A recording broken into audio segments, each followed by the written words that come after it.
Vernon Lee Davidson, and I'm going to speak a few minutes on Liston Barber. And three things come to my mind. He's a good friend, he's a quiet man, and he's a peacemaker. Back in 1968 and 69, band school had a lot of unrest in it. The faculty and the maintenance people, there's unrest in them. The community had unrest among them. And during this time, the superintendent resigned. And the board knew that they had to work fast in order to save hurt from the school and the student body.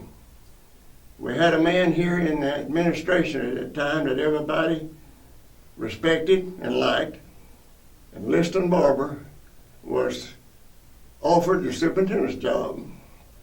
I'm sure after a lot of soul searching and all, he accepted the job. He went to work in his quiet way of working with everybody. He made a point to include everybody. And he soon had the faculty and the maintenance people working smoothly again. Then in his quiet way, he got out in the community and worked with the people, getting their input and using that in order to get them back together. And he did. The community started to work all for the school again. This happened 49 or 50 years ago. And today we still have one of the greatest schools that you'll find anywhere. And we have an administration that's really taking good care of it. I'm Ms. Lana Keller, and I'm here today to tell you about Mr. Liston Barber and what he more or less meant to me as a student. I believe that his first year here was the first year that I came to Van, and I really came to know him more or less through his son Tony, because it was his first year at Van and he sat behind me. And Mr. Barber was always kind of the Ward Cleaver type of man that you would not pick out to be a superintendent. And whenever he would see me, it would always be, "Hello, Lana," and just that always made me feel special that someone that was in his position seemed to know everyone around him. His legacy to Van will be that he left behind a history of honesty, and he really took care of business. The first time I met Mr. Barber, we were moving me from Tyler to Van School. So our first impression was meeting him at the administration building at the White House in Van.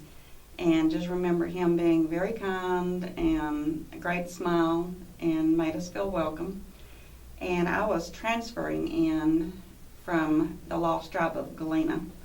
At that time, you couldn't just come to school in Van. You had to have a transfer and be approved to get in. And I think Mr. Barber had a lot to do with me being able to come to the Van schools. And we as a family certainly appreciated it and felt welcomed by him. And then as I knew him as a member of our church, he was faithful and always there. And then later when he retired from the school, you met him at the bank because he was at the bank, and always there, very pleasant. I don't ever remember seeing Mr. Barber without a smile on his face. He was a very good man. You just call on me, brother, when you need a hand. We all need somebody to lean on. I just might have a problem.